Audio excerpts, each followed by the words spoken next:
കൂട്ടുകാരെ എല്ലാവർക്കും നമസ്കാരം. 9ാം ക്ലാസ്സിലെ ജോഗ്രഫി ക്ലാസ്സിലേക്ക് ഹൃദ്യമായ സ്വാഗതം. ഒന്നാമത്തെ യൂണിറ്റിൽ നമ്മൾ പഠിക്കുന്നത് സൂര്യനെ കുറിച്ചാണ്. ഭൂമിയിലെ ഊർജത്തിന്റെ ഏറ്റവും വലിയ ഉറവിടം സൂര്യനാണ്. The name of the unit is Sun is the ultimate source. What a powerful heading is it? Sun is the ultimate source. ഈ പാഠഭാഗത്തിൽ ആദ്യമായി നിങ്ങൾ figure 1.1 you are going to watch two maps of India. December 1st 2015 and June 1st 2015, the temperature difference you can watch on your textbook on these maps. And after reading the maps, we are reaching a conclusion that the temperature is not the same at different places on the same day.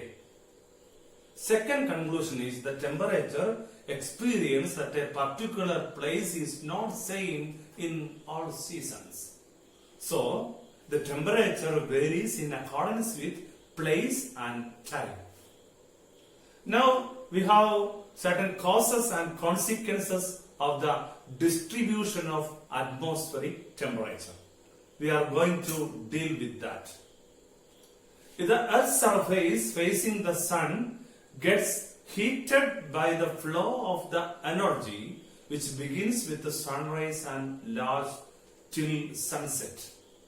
സൂര്യൻ ഉദിക്കുന്നത് മുതൽ അസ്തമിക്കുന്നത് വരെ ഭൂമിയിലേക്ക് വരുന്ന സൂര്യതാപം അത് അന്തരീക്ഷത്തിന്റെ താപത്തെ സ്വാധീനിക്കുന്ന പ്രധാന ഘടകമാണ്.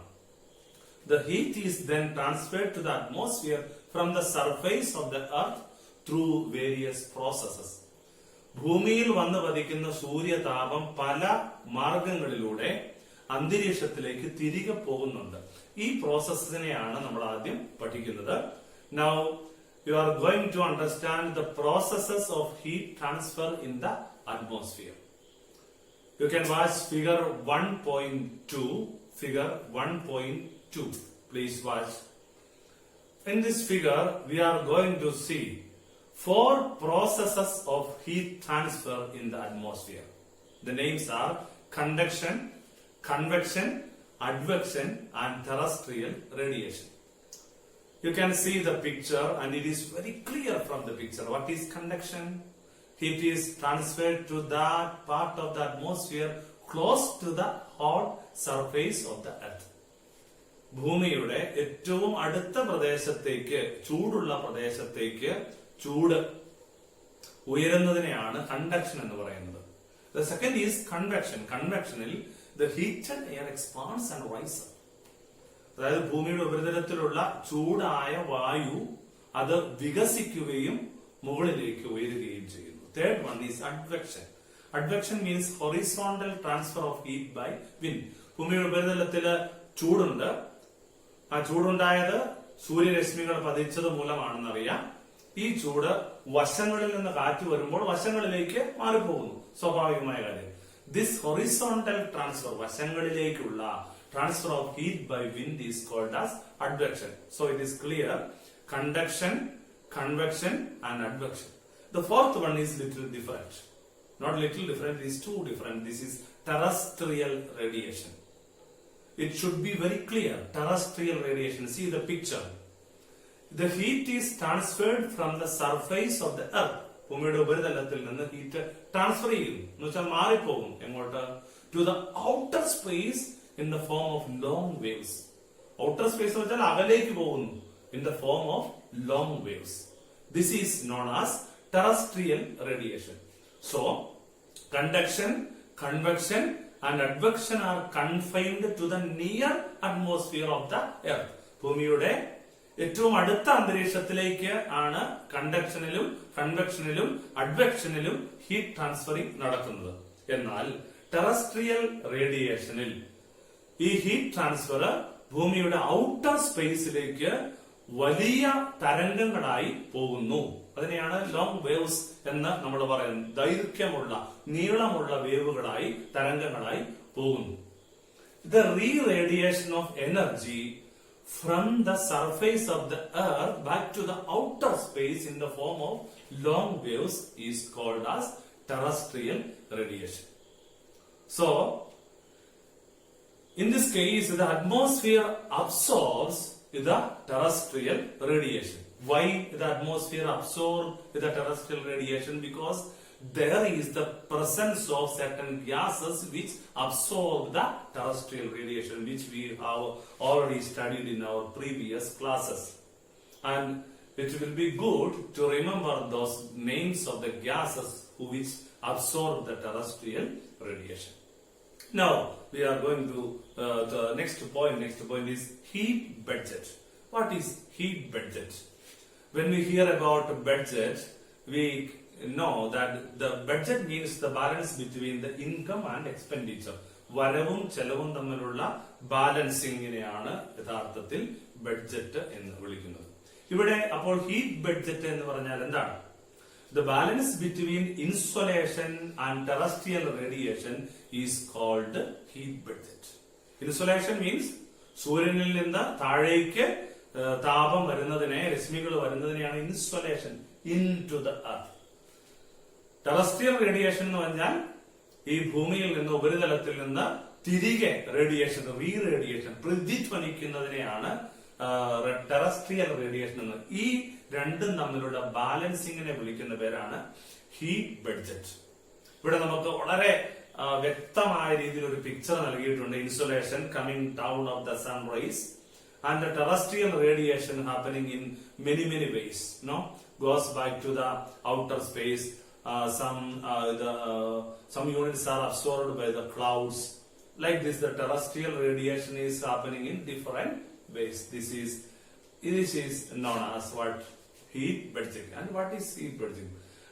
To understand that clearly, suppose if 100 units of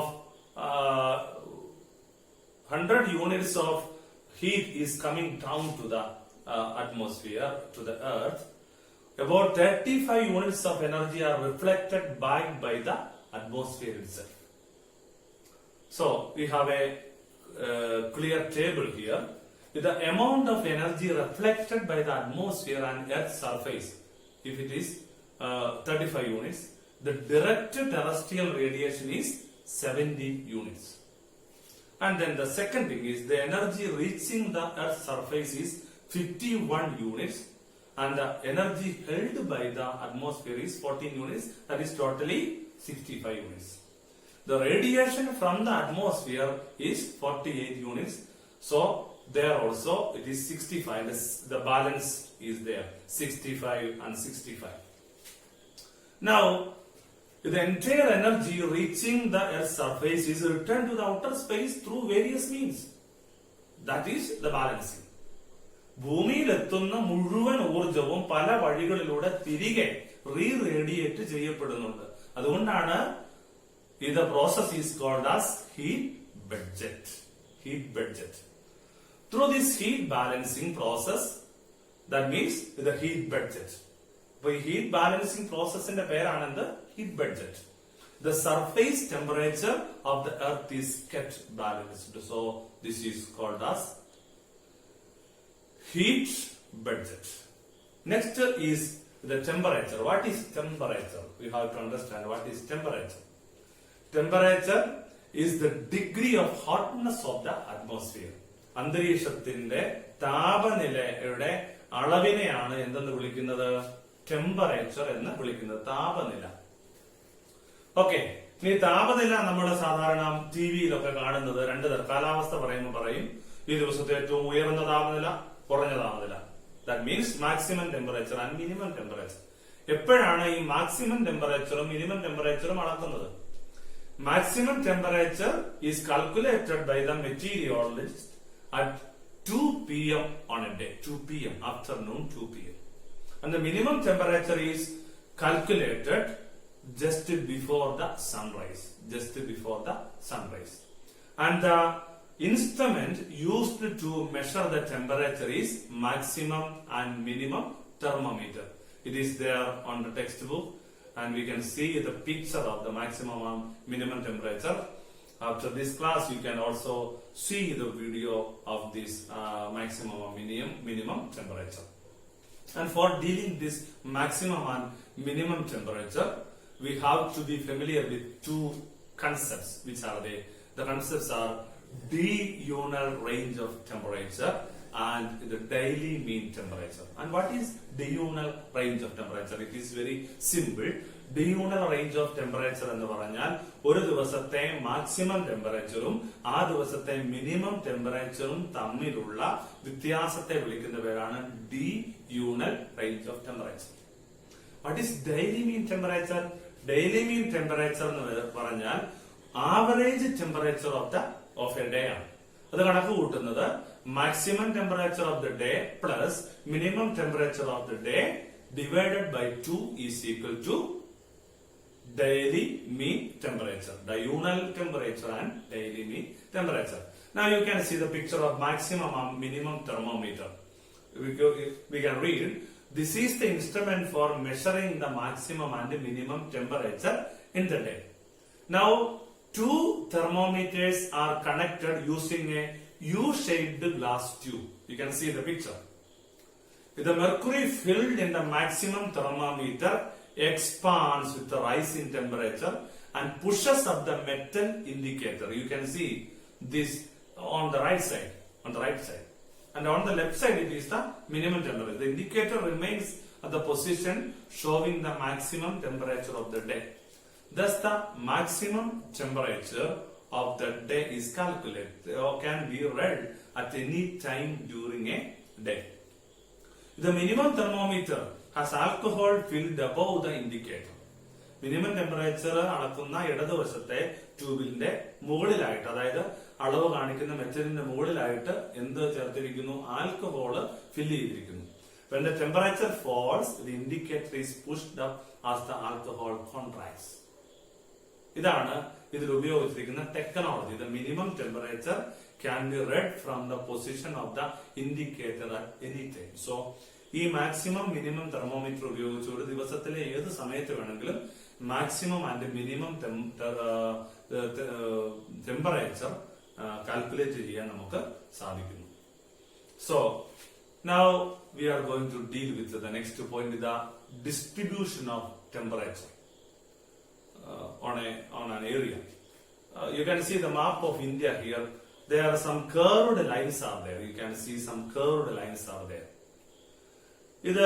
ഈ കർവ്ഡ് ലൈൻസ് സൂചിപ്പിക്കുന്നത് ഒരേ തരത്തിലുള്ള താപനിലയുള്ള സ്ഥലങ്ങളെ ചേർത്ത് വരച്ചിരിക്കുന്ന വരകളാണ് ഇവ. ഇതിനെ വിളിക്കുന്ന പേര് ഇസോതെർമ്സ് എന്നാണ്. See the map figure 1.5. You can see the smooth curved lines connecting the places having equal temperature. This is the method used to represent the distribution of temperature in maps.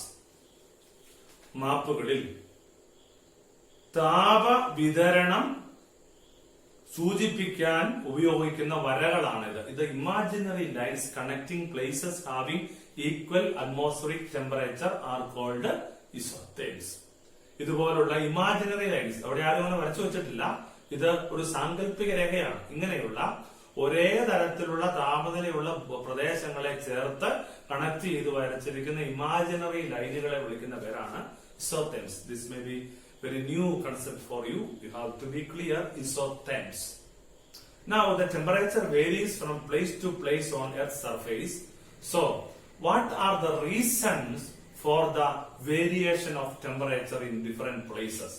You have to understand there are mainly 4 reasons for the variations of temperature in different places.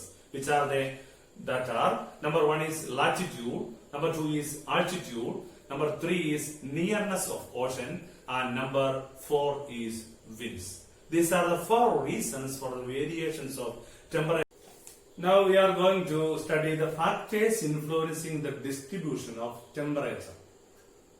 താപ വിതരണത്തെ സ്വാധീനിക്കുന്ന ഘടകങ്ങൾ ഏതൊക്കെ? ഇത് പഠിക്കുന്നതിന് മുന്നോടിയായിട്ട് ആദ്യം നമ്മൾ മനസ്സിലാക്കേണ്ട തെർമൽ ഇക്വേറ്റർ എന്നൊരു കൺസെപ്റ്റ് ഉണ്ട്.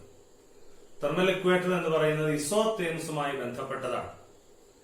ഇസോതെർമ്സ് നമ്മൾ മുമ്പ് മാപ്പിൽ കണ്ടു. അത് കർവ്ഡ് ലൈൻസ് ആയിട്ടാണ് പോകുന്നത്. എന്നാൽ ഭൂമിയുടെ ഉപരിതലത്തിൽ ഏറ്റവും കൂടുതൽ താപം അനുഭവപ്പെടുന്ന സ്ഥലം എന്ന് പറയുന്നത് ഇക്വേറ്റർ പ്രദേശത്താണ്, അതായത് ഭൂമധ്യ രേഖയിലാണ്. ഈ ഇക്വേറ്റർ ഭാഗത്ത് ഒരു ഇസോത്തേംസ് അടയാളപ്പെടുത്തിയാൽ ആ ഇമാജിനറി ലൈന് പാരലൽ ആയിരിക്കും. എല്ലായിടത്തും ഏകദേശം ഒരേപോലെ ചൂട് പാരലൽ ലൈൻ ആയിരിക്കും. ബാക്കി സ്ഥലത്താണെങ്കിൽ അത് കർവ്ഡ് ആയിരിക്കും. ഈ പാരലൽ ഇമാജിനറി ലൈനെ വിളിക്കുന്ന പേരാണ് thermal equator. Thermal equator. So the factors influencing the distribution of temperature. Number one is latitude. Number one is latitude. The region receives more energy as the sun rays are almost vertical. The angle of incidence of the sun rays becomes more inclined on approaching the poles. There occurs more energy loss as the sun's rays have to travel more through the atmosphere owing to the inclination. അതായത് ഭൂമധ്യരേഖാ പ്രദേശത്തെക്കാളും polar റീജിയണുകളിലേക്ക് വരുമ്പോൾ, south Paul, north Paul നമുക്കറിയാം, ആ polar റീജിയണിലേക്ക് പോകുമ്പോൾ സൂര്യരശ്മികൾക്ക് കൂടുതൽ ദൂരം സഞ്ചരിക്കേണ്ടി വരുമ്പോൾ ചൂട് കുറയും. നമ്മളിപ്പോൾ നമ്മുടെ അടുക്കളയിലെ അടുപ്പിന്റെ അടുത്ത് നിൽക്കുമ്പോൾ ഉണ്ടാകുന്ന ചൂടല്ല നമ്മൾ അകലെ മാറി അടുത്ത മുറിയിലോ അല്ലെങ്കിൽ അതിൽ നിന്ന് കൂടുതൽ അകലെയോ നിൽക്കുമ്പോൾ. സെയിം കാര്യം ഓർത്താൽ മതി. ഇവിടെ പോളാർ റീജിയണിൽ സൂര്യരശ്മികൾ കുത്തനെ വന്ന് പതിക്കുന്നു, ദൂരം കുറവാണ്. എന്നാൽ പോളാർ റീജിയണിൽ നിന്ന് ഭൂമി ഉരുണ്ടിരിക്കുന്നതുകൊണ്ട് എക്വേറ്ററിൽ നിന്ന് പോളാർ റീജിയണിലേക്ക് പോകും തോറും സൂര്യരശ്മികളുടെ നീളം കൂടേണ്ടി വരും. കൂടുതൽ ദൂരം സഞ്ചരിക്കുമ്പോൾ ചൂട് കുറയുന്നു. ഇതാണ് ലാറ്റിറ്റ്യൂഡ് എന്ന് നമ്മൾ മനസ്സിലാക്കേണ്ടത്. അപ്പോൾ ഭൂമിയുടെ പല ഭാഗങ്ങളിലും ചൂടിന് വ്യത്യാസം വരുന്നതിന്റെ ഒരു കാരണം ഈ ലാറ്റിറ്റ്യൂഡിനൽ ചേഞ്ച് ആണ്. ദൂരം വർദ്ധിക്കുന്നു. അടുത്തത് ആൾട്ടിറ്റ്യൂഡാണ്. ആൾട്ടിറ്റ്യൂഡ് എന്ന് പറയുന്നത് ഉയരവുമായി ബന്ധപ്പെട്ട കാര്യമാണ്. ആൾട്ടിറ്റ്യൂഡിനെ കുറിച്ചുള്ള ഏറ്റവും വലിയ കാര്യം നമ്മൾ പഠിക്കേണ്ടത്, ഓരോ 165 മീറ്റർ ഉയരുമ്പോഴും 1 ഡിഗ്രി സെൽഷ്യസ് താപം കുറഞ്ഞുകൊണ്ടേയിരിക്കും. ഓരോ ഡിഗ്രി വീതം, ഓരോ 165 മീറ്ററിനും 1 ഡിഗ്രി കുറയും. നമുക്കറിയാം, നമ്മൾ മലകളിൽ ചെല്ലുമ്പോൾ അവിടെ താപം വളരെ കുറവാണ്. നമുക്ക് തണുപ്പ് അനുഭവപ്പെടും. വാഗമണിന് പോയപ്പോഴും കൊടൈക്കനാലിന് പോയപ്പോഴും ഒക്കെ നമുക്ക് തണുപ്പ് അനുഭവപ്പെടുന്നു. ഇതിന്റെ കാരണം ഇതാണ്. സമുദ്ര നിരപ്പിൽ നിന്ന് ഓരോ 165 മീറ്റർ ഉയരുമ്പോഴും 1 ഡിഗ്രി ചൂട് കുറയും. ചൂട് കുറയുന്നത് തണുപ്പിന്റെ കാരണമാകും. The temperature is comparatively low at places situated much above the sea level. അതുകൊണ്ടാണ് കടലിൽ നിന്ന് ഒരുപാട് ഉയരത്തിലുള്ള പ്രദേശങ്ങളിൽ ചൂട് വളരെ കുറവും തണുപ്പ് വളരെ കൂടുതലുമുള്ളത്. High range, Idukki, Wayanad, all these are examples for that. Whereas in Ernakulam and Kozhikode we feel so hot because the Ernakulam and Kozhikode is very close to the sea. Third one is the nearness of ocean. നമുക്കൊരു 4 പട്ടണങ്ങൾ എടുക്കാം: Thiruvananthapuram, Bangalore, Delhi and Goa. ഇവിടെ തിരുവനന്തപുരവും ബാംഗ്ലൂരും ഡൽഹിയും ഗോവയും എടുക്കുമ്പോൾ അതിലെ range of temperature നോക്കിയാൽ നമുക്ക് മനസ്സിലാക്കാൻ സാധിക്കും. തിരുവനന്തപുരം ഒരു 5 ഡിഗ്രി സെൽഷ്യസിലും, ഗോവ ഒരു 6 ഡിഗ്രി സെൽഷ്യസിലും, ഡൽഹി ഒരു 17 ഡിഗ്രി സെൽഷ്യസിലും, ബാംഗ്ലൂരു ഒരു 12 ഡിഗ്രി സെൽഷ്യസിലും ആയിരിക്കും. ആ വ്യത്യാസം നമുക്കൊരു ചാർട്ടിൽ കാണാം. അതിന്റെ കാരണം എന്ത് എന്ന് ചോദിച്ചു കഴിഞ്ഞാൽ, ഈ പ്രദേശങ്ങള് കടലിനോട് എന്തുമാത്രം ചേർന്ന് കിടക്കുന്നു എന്നതനുസരിച്ച് അവിടുത്തെ താപനിലയിലുള്ള ഏറ്റക്കുറച്ചിലുകൾ സംഭവിക്കുന്നു. The diurnal range of temperature is very high for Delhi and Bengaluru, but it is very low in Thiruvananthapuram and Goa. So we can infer that the range of temperature will be high at places away from the sea, and the range of temperature will be low at places close to the sea. The temperature remains moderate at places close to the sea. This is because, ഇതിന്റെ കാരണം എന്താണ്? ഇപ്പൊ കടലിന്റെ അടുത്ത് ഉള്ളത് കൊണ്ട് എന്ന് പറയത്തില്ല. This is because the heating of land causes wind to blow from sea to land. അതായത് ഭൂമി കരപ്രദേശം ചൂടാകുമ്പോൾ കടലിന്റെ മുകളിലുള്ള തണുത്ത കാറ്റ് ഈ ചൂടുള്ള പ്രദേശത്തേക്ക് വരാനുള്ള സാധ്യത കൂടും. അതുപോലെ തന്നെ കടലിന്റെ ഉപരിതലം ചൂടാകുമ്പോൾ കരപ്രദേശത്തുള്ള തണുത്ത വായു ഈ ചൂട് പ്രദേശത്തേക്ക് നീങ്ങാൻ കാരണമാകും. ഇതാണ് ടെമ്പറേച്ചറിന്റെ വ്യത്യാസത്തിന് കാരണമാകുന്നത്. നാലാമത്തെ കാരണം വിൻസ്, കാറ്റുകളാണ്. 2-3 പത്രവാർത്തകൾ ഇവിടെ നിങ്ങൾക്ക് ടെക്സ്റ്റ് ബുക്കിൽ കാണാം. ഒന്ന്, hot wind in Delhi, many sunburned, സൂര്യാഘാതം ഏറ്റു എന്നൊക്കെ നമ്മൾ കേട്ടു, ശരീരത്തിലൊക്കെ പൊള്ളലേൽക്കുന്നത്. പാലക്കാട് ബെൻസ്, ഹോട്ട് വിൻഡ് ഫ്രം തമിഴ്നാട്, തമിഴ്നാടിൽ നിന്ന് ചൂട് കാറ്റ് അടിക്കുന്നു പാലക്കാട്ടേക്ക്. Then cold wind, snowfall in the valley, താഴ്വരയിൽ മഞ്ഞ് വീഴ്ച, മഞ്ഞ് എന്നൊക്കെ കേൾക്കാം. ഈ ന്യൂസ് ഹെഡ്ലൈൻസിൽ നിന്ന് നമ്മൾ എന്ത് മനസ്സിലാക്കണം? The warm and cold winds can respectively rise or lower the temperature of the places through which they pass. മനസ്സിലായില്ലേ? The warm and cold winds, ചൂട് കാറ്റും തണുത്ത കാറ്റും, അത് ക്രമമായിട്ട് ഓരോ സ്ഥലത്തെയും ടെമ്പറേച്ചറിനെ ഉയർത്തുകയോ താഴ്ത്തുകയോ ചെയ്യാം. അത് ഏത് പ്രദേശത്തുകൂടെ കടന്നു പോകുന്നു എന്നതിനെ അടിസ്ഥാനമാക്കി. So the temperature of a place vary in accordance with its latitudinal location, altitude, nearness to the sea, and winds. Some other causes also are there. Another point that we have to study in this unit is global distribution of temperature. You can see figure 1.8. There are smooth curved lines which represent the temperature recorded at different places throughout the earth's surface. ഭൂമിയുടെ ഉപരിതലത്തിൽ മുഴുവനായിട്ട് ഒരു line സൂചിപ്പിക്കുന്നത് ഏകദേശം ഈ line പോകുന്ന പ്രദേശങ്ങളിൽ ഒരേ തരത്തിലാണ് ചൂട്. ഇസോതേംസ് ആണ് ഈ ലൈനുകൾ എന്ന് ഓർത്തിരിക്കണം. ഇസോതേംസ് ആണ് ഈ ലൈനുകൾ. ഇനി നമ്മള് what are these lines called? These lines are called ഇസോതേംസ്.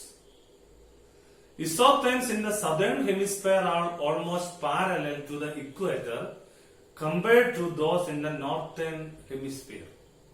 അതും ഓർത്തിരിക്കണം. സദേൺ ഹെമിസ്ഫിയറിലുള്ള ഈ ഇസോതേംസ് ഓൾമോസ്റ്റ് പാരലൽ ആണ്. നോർത്തേൺ ഹെമിസ്ഫിയറിലുള്ളത് അത് വളരെ അധികം കേർവ്ഡാണ്. During summer, the high temperature prevails over the land compared to the sea. And during winter, the condition is reversed. വേനൽക്കാലത്ത് കരപ്രദേശത്ത് കൂടുതൽ ചൂടും കടലിന്റെ ഉപരിതലത്തില് തണുപ്പുമായിരിക്കും. വിന്റർ ആകുമ്പോൾ കരഭാഗത്ത്, അതായത് ലാൻഡിന്റെ മുകളില് തണുപ്പും, എന്നാൽ കടലിന്റെ ഉപരിതലത്തിലെ അന്തരീക്ഷത്തില് ചൂടും ആയിരിക്കും. The bending of isotherms is due to the differential heating of land and water. അപ്പോൾ ഈ ഭൂമിയുടെ ഉപരിതലത്തിലെ ഈ ഇസോതേംസുകളെ നോക്കുമ്പോൾ ഇതിന്റെ വളവിന് കാരണം, വളരെ വളഞ്ഞിരിക്കുന്നു, അതിന് കാരണം because of the differential heating of land and water.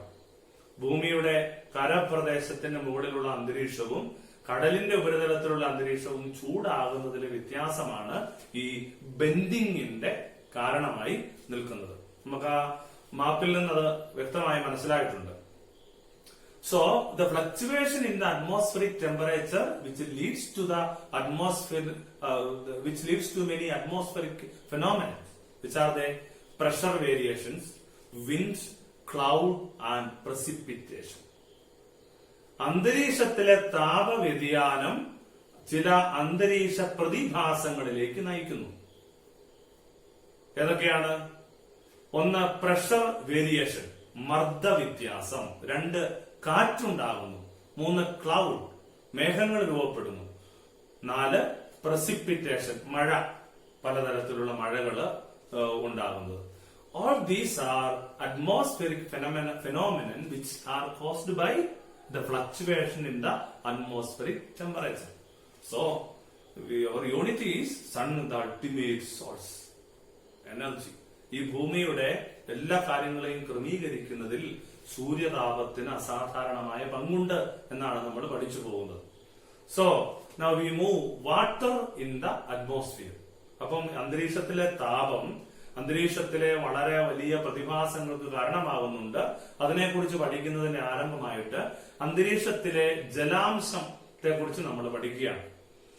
അന്തരീക്ഷത്തിലെ ജലാംശത്തെ വിളിക്കുന്ന ഒറ്റ വാക്കുണ്ട്, humidity. Water content in the atmosphere is called humidity.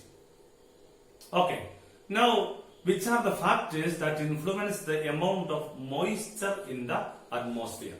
അന്തരീക്ഷത്തിലെ മോയ്സ്ചർ, ജലാംശത്തിന്റെ അളവിനെ നിയന്ത്രിക്കുന്ന ഘടകങ്ങളിൽ പ്രധാനപ്പെട്ടത് എന്താണ്? ടെമ്പറേച്ചർ ആണ്. Humidity varies not only with the place but also with the time. In the beginning of the class we said about the temperature also this.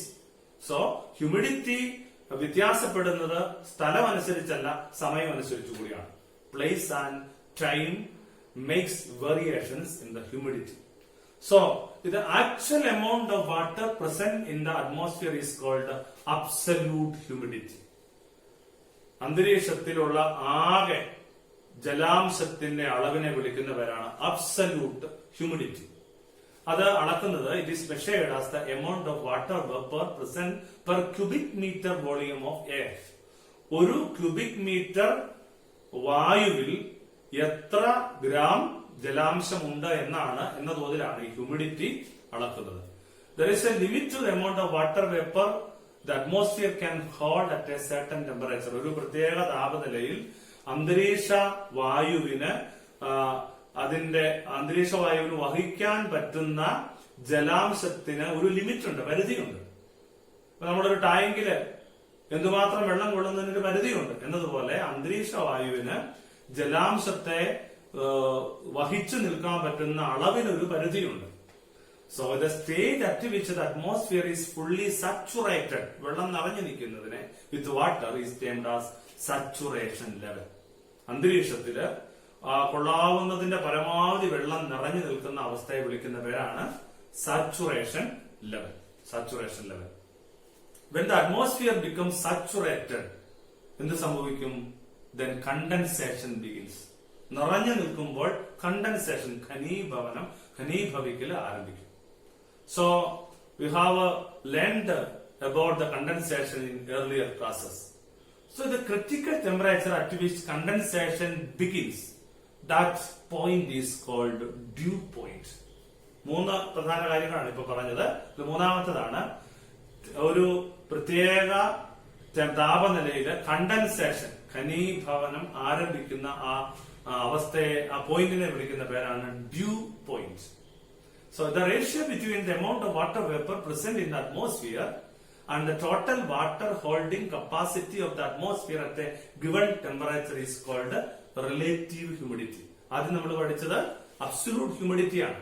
Absolute humidity എന്ന് പറഞ്ഞാൽ അന്തരീക്ഷത്തിന് ഉൾക്കൊള്ളാവുന്ന ജലത്തിന്റെ ആകെ അളവാണ് അബ്സല്യൂട്ട് ഹ്യൂമിഡിറ്റി. ഇവിടെ the ratio between the amount of water vapor present in the atmosphere, അന്തരീക്ഷത്തിൽ എത്രമാത്രം ജലാംശമുണ്ടോ അതും ഈ ടോട്ടൽ വാട്ടർ ഹോൾഡിംഗ് കപ്പാസിറ്റി, അന്തരീക്ഷത്തിന്റെ ടോട്ടൽ വാട്ടർ ഹോൾഡിംഗ് കപ്പാസിറ്റി തമ്മിലുള്ള വ്യത്യാസത്തെ, റേഷ്യോനെ വിളിക്കുന്ന പേരാണ് റിലേറ്റീവ് ഹ്യൂമിഡിറ്റി. ഈ റിലേറ്റീവ് ഹ്യൂമിഡിറ്റി പറയുന്നത് പെർസെന്റേജിലാണ്, ശതമാനത്തിലാണ് പറയുന്നത്. We can make it clear with an example. If the absolute humidity is half of the total water holding capacity at a particular temperature, then the relative humidity will be 50%. The absolute humidity 50 total water holding capacity 100 ആണെങ്കിൽ relative humidity എത്രയായിരിക്കും? 50% ആയിരിക്കും. So എങ്ങനെയാണ് relative humidity calculate ചെയ്യുന്നത്? It's very easy. Relative humidity is equal to absolute humidity into 100 divided by total water holding capacity of the atmosphere at the particular temperature. The relative humidity അളക്കുന്ന ഇൻസ്ട്രുമെന്റിന്റെ പേരാണ് wet and dry bulb thermometer. Wet and dry bulb thermometer. The picture is there. Wet and dry bulb thermometer. അതിലെന്തൊക്കെയാണുള്ളത്? അതിന്റെ അകത്ത് 2 thermometer ഉണ്ട്. 2 set thermometer ആണ് ഈ wet and dry bulb തെർമോമീറ്ററിലുള്ളത്. ഒരെണ്ണം atmospheric temperature അളക്കും. The bulb of the second is kept wet by wrapping it in a wet muslin cloth. This is known as wet bulb thermometer. രണ്ട് thermometer ഉണ്ട്. അതിൽ ഒരെണ്ണം temperature അളക്കും, മറ്റേതില് ഈ നനഞ്ഞ തുണിയിൽ പൊതിഞ്ഞു വെച്ചിരിക്കുന്ന ഒരു ബൾബാണ്. As the bulb is wet, this thermometer always shows lower temperature than normal.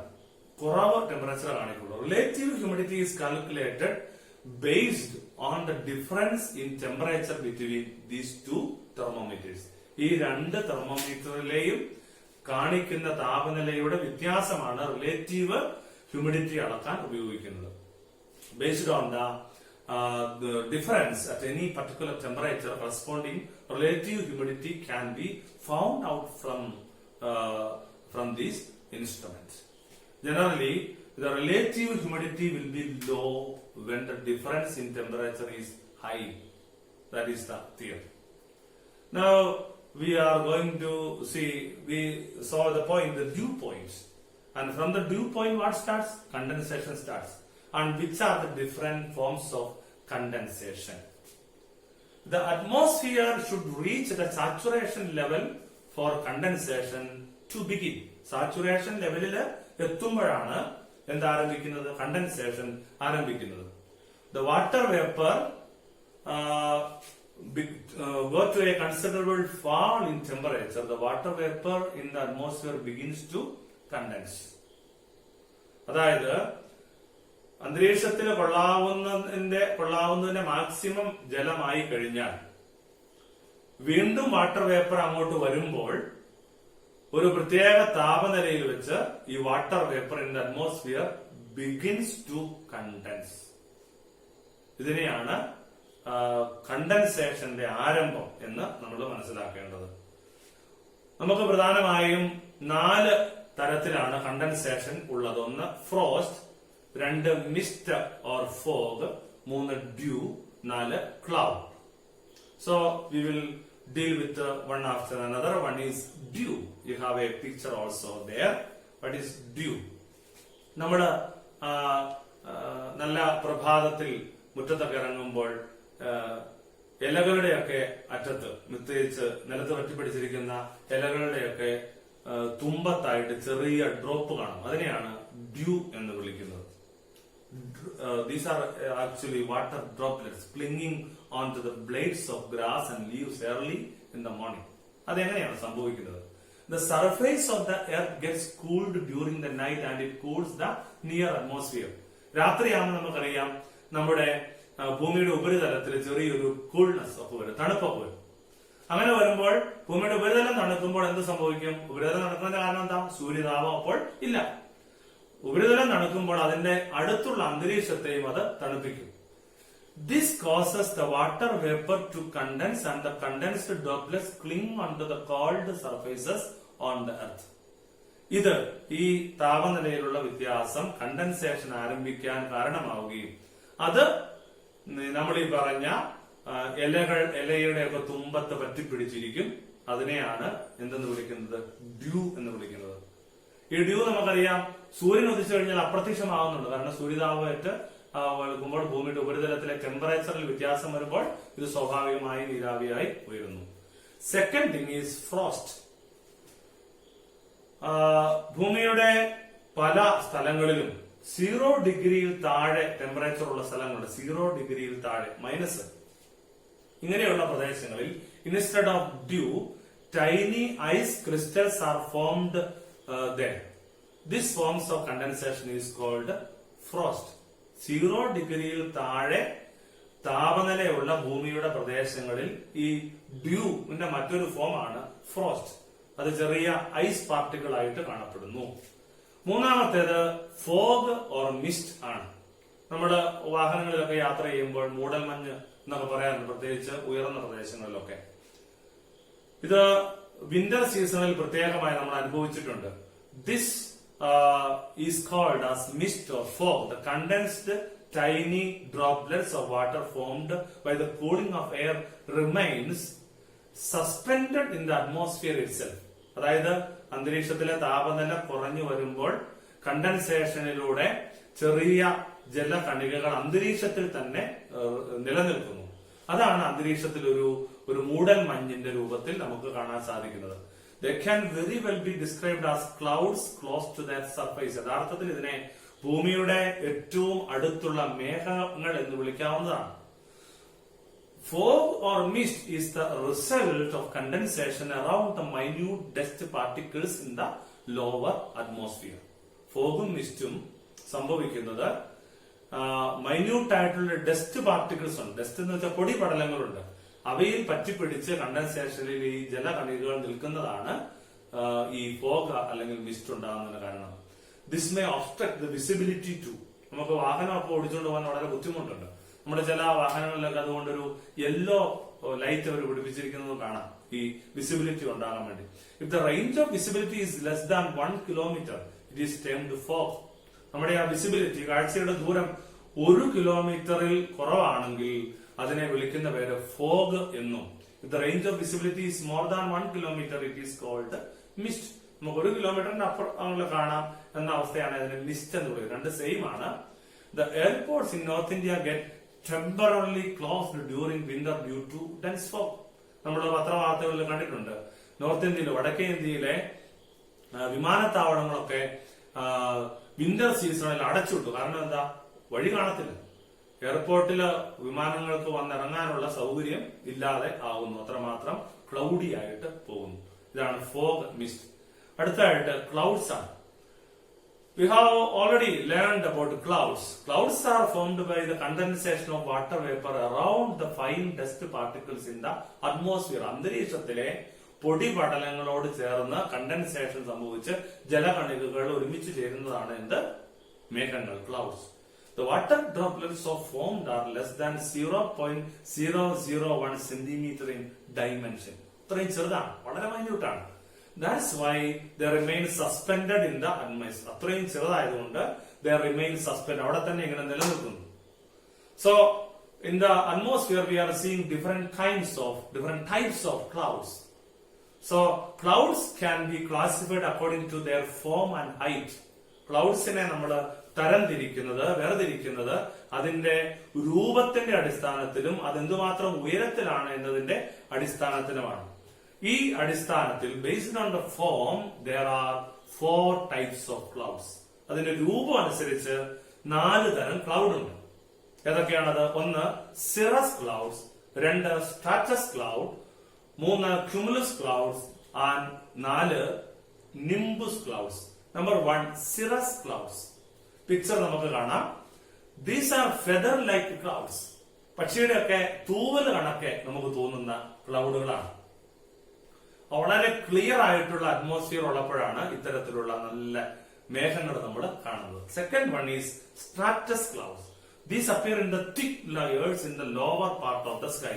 ഭൂമിയുടെ അന്തരീക്ഷത്തിന്റെ താഴ്ഭാഗങ്ങളിൽ വളരെ കട്ടിയിൽ കാണുന്ന മേഘ പടലങ്ങളാണ് എന്ത്?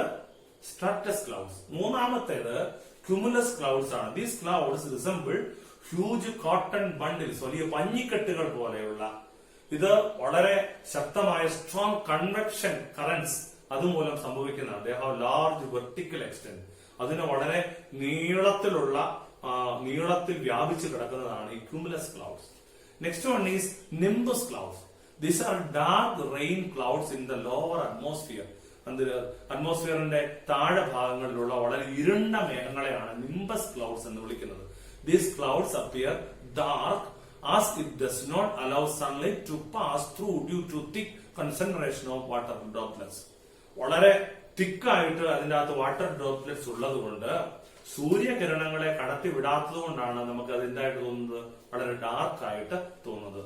These are the 4 types of clouds according to form. The clouds mentioned, all these 4 clouds, they do not generally occur independently. അത് ഓരോ ഇന്ന് cirrus cloud, നാളെ സ്ട്രാറ്റസ് ക്ലൗഡ്, അങ്ങനെയൊന്നുമല്ല. ഇതെല്ലാം ഒരുമിച്ചാണ്. They are usually seen in combination. അത് അവര് ഒരുമിച്ചാണ്. ഇതെല്ലാം ഒരേ കോമ്പിനേഷനിൽ കാണപ്പെടുന്നു.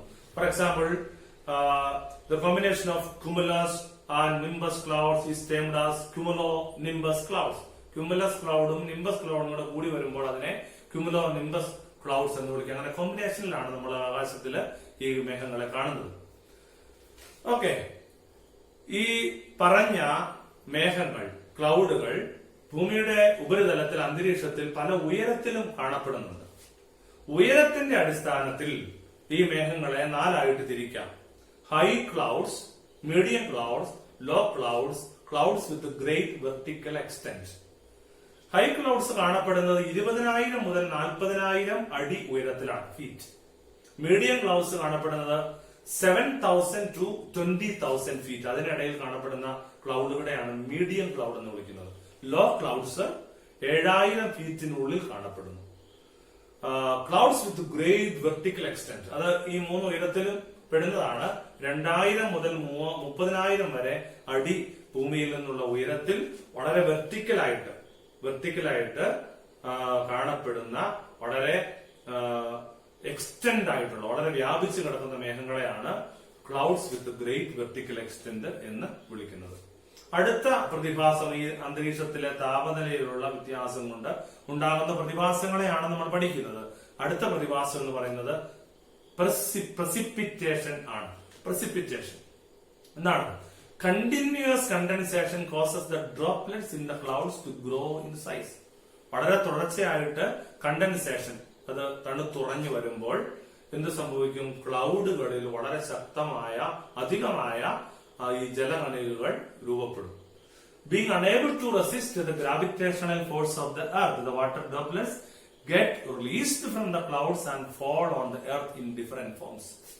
ഈ മേഘങ്ങളിൽ തിങ്ങി നിറഞ്ഞിരിക്കുന്ന ജലാംശത്തിന് ഭൂമിയുടെ ഗ്രാവിറ്റേഷണൽ ഫോഴ്സിനെ, അതിനെ റെസിസ്റ്റ് ചെയ്യാൻ സാധിക്കാതെ വരുമ്പോൾ ഭൂഗുരുത്വ ആകർഷണം കൊണ്ട് ഈ ജലകണികകൾ താഴേക്ക് വലിക്കപ്പെടും. അങ്ങനെ ഈ ജലകണികകൾ താഴേക്ക് പല രീതിയിൽ വന്ന് വീഴുന്നുണ്ട്. ഈ പ്രോസസ്സിനെ മൊത്തത്തിൽ വിളിക്കുന്ന പേരാണ് പ്രസിപ്പിറ്റേഷൻ. ഏതൊക്കെ തരത്തിലാണ് വരുന്നത്? ഒന്ന്, നമ്മൾ അതിനെ വിളിക്കുന്ന പ്രസിപ്പിറ്റേഷന്റെ ഡിഫറെന്റ് ഫോംസ് ആണ്. ഒന്ന് rainfall, 2 snowfall, 3 hail stones. These are the different forms of precipitation. The common manifestation of precipitation is in the form of water drops. ഈ 3 തരത്തിലുണ്ടെന്ന് പറയുമ്പോഴും എല്ലാത്തിലും എന്തുണ്ട്? ജലമുണ്ട്. So this is the rainfall.